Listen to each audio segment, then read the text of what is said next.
Oui, ça va. On t'entend parfaitement. On va prier pour toi. Seigneur, merci pour ton serviteur. Merci pour ta grâce. Merci pour les mots, les paroles que tu as mis à son cœur. Merci pour ta bénédiction dans sa vie. Merci pour nous qui allons entendre ta parole. Donne-nous de la mettre en pratique. Oh Père, guide les pensées et le cœur de chacun d'entre nous. Et que toute la gloire te revienne d'éternité en éternité. Au nom de Jésus, je prie. Amen. Amen, amen, amen, amen.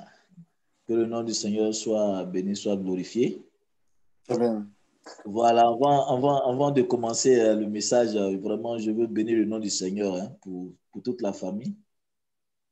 Voilà, la famille, les amis de Jésus. Comme Paul pouvait le dire, j'ai reçu les offrandes comme un parfum de bonne odeur. Amen. Voilà, donc merci à toute la famille. J'ai reçu l'offrande pour les poulets des fêtes. Voilà. Il y a l'aile du poulet. Voilà, Dieu vous bénisse abondamment. Voilà, la Bible dit celui qui arrose sera lui-même arrosé. Alléluia, alléluia. Arrose, que ça déborde dans le nom de Jésus. Voilà, et que les espérances de chacun soient satisfaites au nom de Jésus-Christ. Alléluia. Vraiment encore merci beaucoup pour tout. Vraiment merci beaucoup pour tout. Voilà. Tu as enlevé? Amen. Ok, donc voilà. Donc nous allons... voilà, le thème que je vais partager aujourd'hui, c'est aspirer aux dons les meilleurs. Aux dons spirituels les meilleurs. Donc, c'est l'exhortation de ce jour que le Seigneur a mis à mon cœur. Et pour cela, nous allons lire la Bible dans 1 Corinthiens chapitre 12, le verset 31. 1 Corinthiens chapitre 12, le verset 31, qui dit ceci. Aspirez aux dons les meilleurs. Je vais encore vous montrer la voie par excellence. Je fais une deuxième lecture. Aspirez aux dons les meilleurs. Je vais encore vous montrer la voie par excellence. Amen, bien. Voilà. Et donc, comme je le disais tantôt, le thème que je voudrais partager, le Seigneur a mis dans mon cœur, c'est aspirer aux dons les meilleurs. Voilà. Et je vais d'abord parler des dons d'abord. Et les dons dont il est question ici, ce sont les dons spirituels. Quand vous lisez le premier verset, il dit ceci, en ce qui concerne les réalités spirituelles, je ne veux pas, frères et sœurs, que vous soyez dans l'ignorance. Donc, il s'agit ici des dons spirituels. Et concernant les dons spirituels, il faudrait d'abord les classer.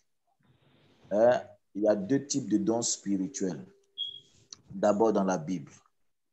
Il y a ceux mentionnés dans le texte que nous venons de lire, dans 1 Corinthiens chapitre 12, qui sont les dons spirituels. Et il y a ceux qui sont mentionnés dans Éphésiens chapitre 4 à partir du verset 11, où on parle des dons du ministère. Et donc, il y a une différence entre ces deux types de dons. Dans 1 Corinthiens chapitre 12, il est question ici de 9 dons spirituels. Dans Éphésiens chapitre 4, à partir du verset 11, il est question de 5 dons du ministère. Et dans 1 Corinthiens chapitre 12, les 9 dons spirituels, ce sont des dons que le Saint-Esprit communique à l'Église. Je reprends. Dans les 5 dons spirituels, les 9 dons spirituels, qui sont la parole de sagesse, la parole de connaissance, le don des miracles et tout ce qui suit, ce sont des dons que le Saint-Esprit a octroyés à l'Église, aux croyants. Et dans Éphésiens chapitre 4, à partir du verset 11, qui sont les dons d'apôtres, de prophètes et les autres dons, les autres ministères, là-bas, ce sont des dons que Dieu a fait à l'Église. Mais ça, c'est Jésus qui octroie, qui donne, qui fait don à l'Église. Donc, 1 Corinthiens chapitre 12, verset 9, dons spirituels, ça c'est le Saint-Esprit qui donne à l'Église. Et dans Éphésiens chapitre 4, à partir du verset 11, les apôtres, les prophètes, les évangélistes, les pasteurs, les docteurs, eux, c'est Jésus-Christ qui leur donne ce don-là. Et vous allez voir que quand Jésus-Christ donne ce don-là, vous allez voir qu'il y a une différence. La différence, c'est que, par exemple, quand nous prenons le don de prophétie, dans 1 Corinthiens chapitre 11, un don que le Saint-Esprit communique aux croyants, vous allez voir que quelqu'un qui prophétise et un prophète, c'est deux choses différentes. Quelqu'un peut prophétiser sans toutefois être prophète. Et maintenant, le prophète lui-même, c'est un ministère. C'est comme lui, c'est son travail. Parce que le prophète, et il a le don. Le prophète, il a le don de prophétie. Il a les autres dons spirituels qui accompagnent son ministère. Mais en plus de cela, il a l'enseignement qui l'accompagne. Et tous les 5 ministères, l'enseignement les accompagne. Et c'est un ministère, la plupart du temps, qui s'exerce à tout moment. On n'est pas prophète un jour, on est prophète pour toute la vie. On n'est pas apôtre un jour, on est apôtre pour toute la vie. Or, celui qui prophétise peut prophétiser, c'est vrai, mais ce n'est pas sa carrière. Donc, il faut faire quand même la différence entre ces dons. Et comme vous disiez dans le semeur, Éphésiens chapitre 4, le prophète, lui, il est lui-même le don. L'apôtre, il est lui-même le don. L'évangéliste, il est lui-même le don. L'enseignant, il est lui-même le don. On peut le lire dans la version Le Semeur, dans Éphésiens chapitre 4. Voilà, je vais lire le verset 7 et puis à partir du verset 11. Cependant, chacun de nous a reçu la grâce de Dieu selon la part que le Christ lui donne dans son œuvre. Verset 11. C'est lui qui a fait don de certains comme apôtres, d'autres comme prophètes, d'autres comme évangélistes et d'autres encore comme pasteurs et enseignants. Donc, vous voyez le verset 12 dit, il a fait don de ces hommes pour que ceux qui appartiennent à Dieu soient rendus aptes à accomplir leur service en vue de la construction du corps du Christ. Donc ici, le prophète, l'apôtre, ce sont des personnes, ce sont des dons. C'est-à-dire que Dieu les prend, Dieu les appelle, il les qualifie.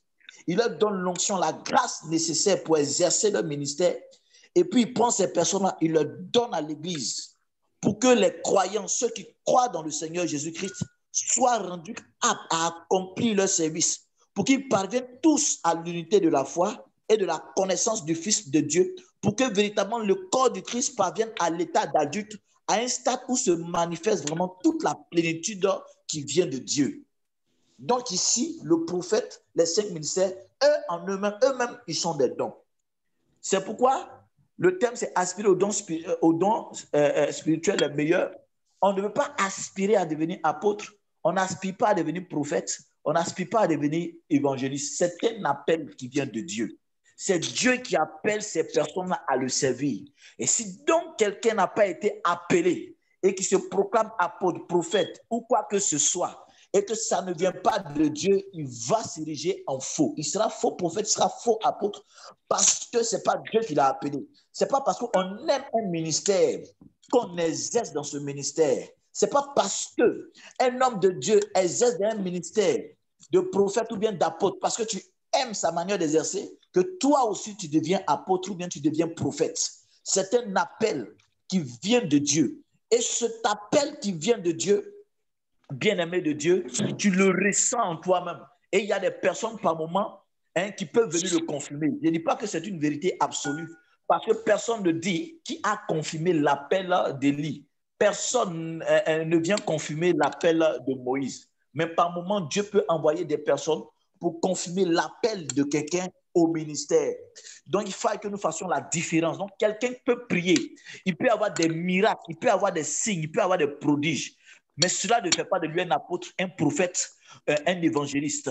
Parce que les dons spirituels n'ont rien à voir avec les 5 ministères. Mais les 5 ministères opèrent aussi dans les dons spirituels. C'est pourquoi quand vous allez voir les apôtres, quand Dieu va les envoyer, il va leur dire, ne vous éloignez pas de Jérusalem jusqu'à ce que vous soyez remplis de la puissance d'en haut. Et donc la puissance d'en haut, ce sont les dons spirituels que Dieu octroie à chaque croyant, à chaque ministre, à chaque personne que Dieu envoie. Dans 1 Corinthiens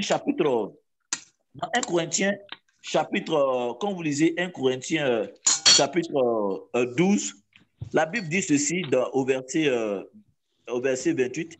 Dieu a établi dans l'Église premièrement des apôtres, deuxièmement des prophètes, troisièmement des enseignants, ensuite viennent les miracles, puis les dons de guérison, les aptitudes à secourir, à diriger, à parler diverses langues. Tous sont-ils apôtres? Tous sont-ils prophètes? Tous sont-ils enseignants? Tous font-ils des miracles? Tous ont-ils des dons de guérison? Tous parlent-ils en langue? Tous interprètent-ils? Pour dire simplement que ce n'est pas parce que tu es forcément apôtre que tu vas opérer dans le don des miracles. Ce n'est pas parce que quelqu'un aussi opère dans le don des miracles qu'il est forcément apôtre. Donc, il faut faire attention, bien-aimé de Dieu. Il faut faire attention. Donc, il faut faire vraiment la part des choses. Et donc, les 5 ministères, pour résumer rapidement les 5 ministères, ils sont des dons à l'Église. Dieu leur accorde l'onction, le don des miracles, par exemple, le don des prodiges, le don des guérisons, le don de prophétie et tout ça pour exercer leur ministère en plus de l'enseignement que Dieu leur octroie. Mais ceux qui ne sont pas parmi ces 5 ministères peuvent recevoir aussi des dons spirituels pour opérer dans les miracles, pour opérer dans la guérison. Mais ce n'est pas parce que Dieu utilise quelqu'un dans les miracles qu'il est forcément homme de Dieu.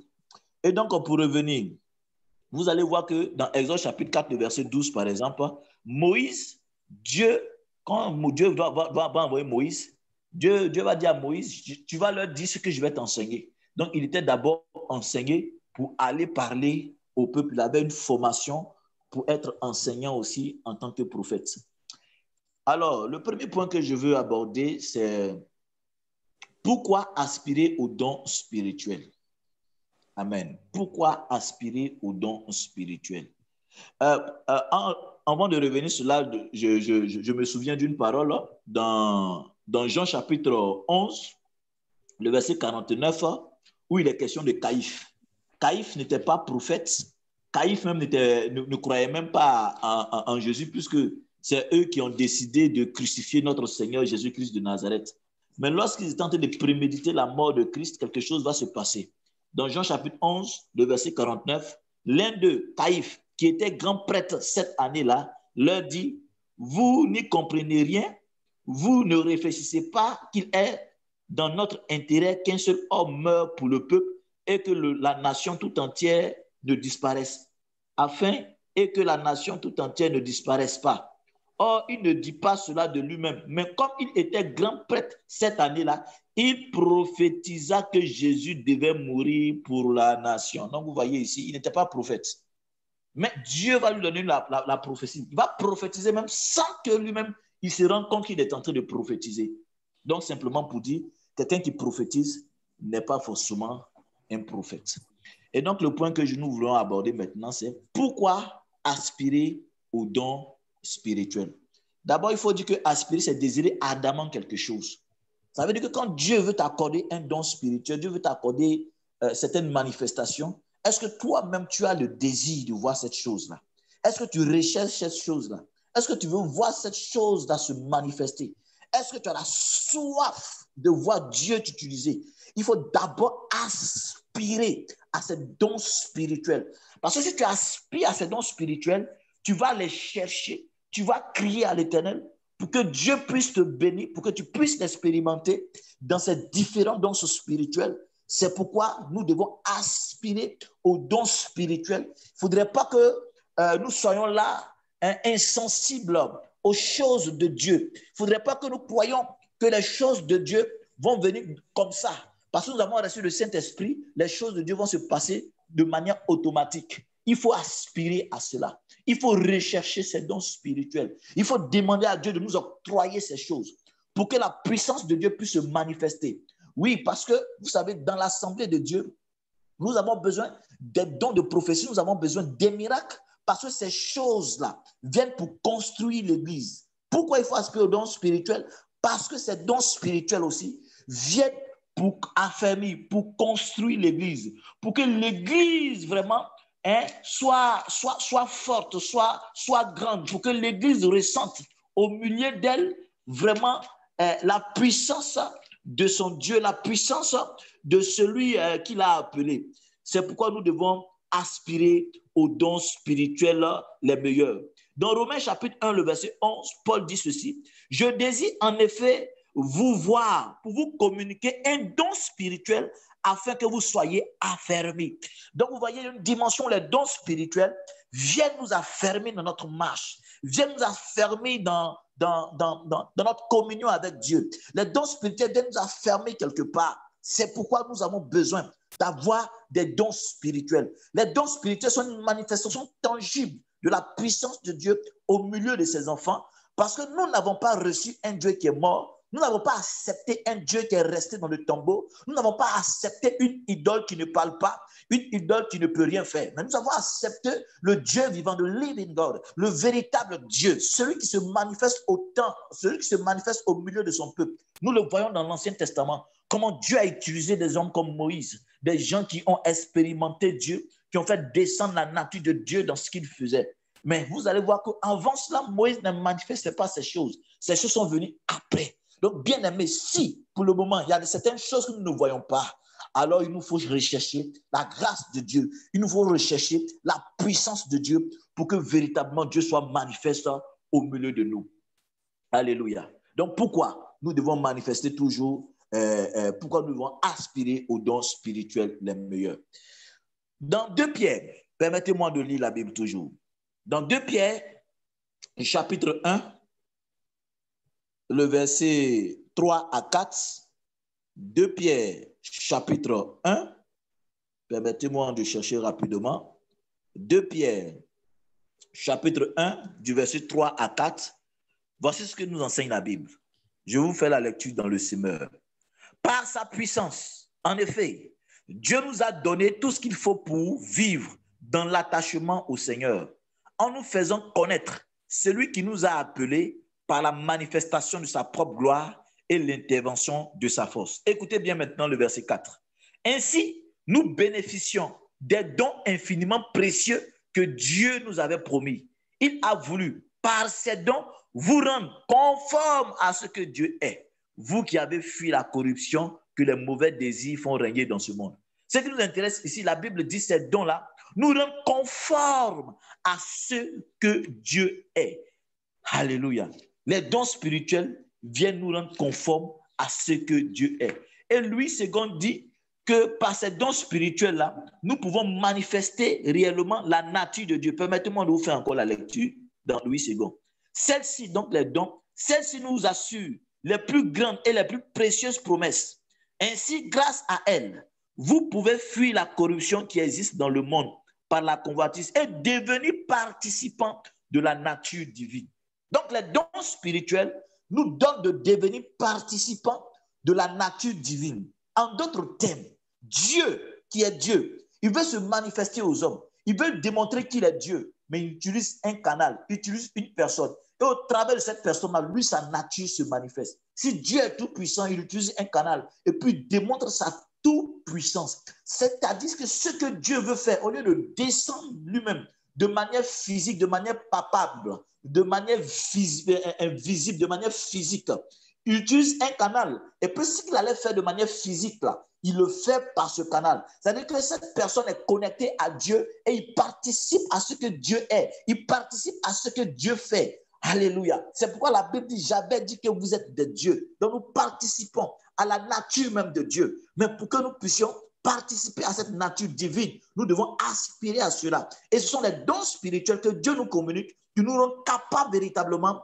d'être tels que le Seigneur est. C'est pourquoi vous allez voir que la Bible nous dit, nous faisons profession d'ambassadeurs pour Christ. Nous représentons le royaume de Dieu sur terre. Nous représentons la divinité de Dieu sur terre. Nous sommes des ambassadeurs de Dieu. Donc, en tant qu'ambassadeurs de Dieu, nous devons représenter dignement notre Dieu. Et pour cela, il nous faut le chercher. Il faut chercher le Seigneur Jésus-Christ. Il faut aspirer à cela. On ne doit pas rester insensible à la puissance de Dieu. Sinon, si nous sommes insensibles, si la puissance de Dieu ne nous dit rien, alors comment nous allons la chercher? Il dit, si vous me cherchez de tout votre cœur, je me laisserai trouver par vous. C'est pourquoi nous devons aspirer aux dons spirituels les meilleurs. Pourquoi nous devons aspirer aux dons spirituels les meilleurs. Parce que des gens ont besoin de voir Dieu se manifester. Les gens cherchent Dieu. Il y a des gens qui véritablement passent par certaines choses. Ils ont besoin de l'intervention même de Dieu dans leur vie. Mais Dieu nous communique ses dons pour que nous soyons la réponse vraiment aux problèmes des autres. Nous sommes la lumière dans ce monde. Nous sommes, en tant que chrétiens, des personnes qui doivent redonner l'espoir à ceux-là même qui sont abattus. Nous devons donner l'espoir à ceux-là qui sont tristes. Nous devons redonner l'espoir à ceux-là même qui ont tout perdu, grâce au don que Dieu va nous communiquer. Jésus lui-même, dans Luc chapitre 4, le verset 18, il est clair, il dit « L'Esprit du Seigneur est sur moi, parce qu'il m'a oint pour apporter la bonne nouvelle aux pauvres, pour guérir ceux qui ont le cœur brisé, pour délivrer les captifs, pour envoyer libres les opprimés. » Mais pour délivrer les captifs, il faut des dons spirituels, il faut la puissance de Dieu. Parmi les dons spirituels, vous allez voir qu'il y a plusieurs catégories de dons spirituels. Il y a ce qu'on appelle les dons vocaux, qui sont les dons de prophétie, vous voyez. Et puis il y a ce qu'on appelle les dons de puissance, qui sont les dons de guérison, les dons de miracles. Donc nous devons avoir ces choses-là pour délivrer véritablement celui-là qui est dans le besoin, celui-là qui réclame la grâce de Dieu. Pourquoi nous devons aspirer aux dons spirituels les meilleurs? Pour nous-mêmes, vraiment nous affermir, pour avoir des témoignages palpables. Dans Actes chapitre 1, le verset 8, il dit ceci: vous recevez une puissance, le Saint-Esprit survenant sur vous, et vous serez mes témoins. Donc, si nous ne manifestons pas les dons spirituels, comment pourrons-nous témoigner de Dieu? En d'autres termes, comment est-ce que serons-nous des témoins de la part de Dieu? Il faut que nous soyons vraiment des témoins de ce que Dieu fait, des témoins de ce que Dieu est, des témoins véritables de la parole de Dieu, bien-aimés de Dieu.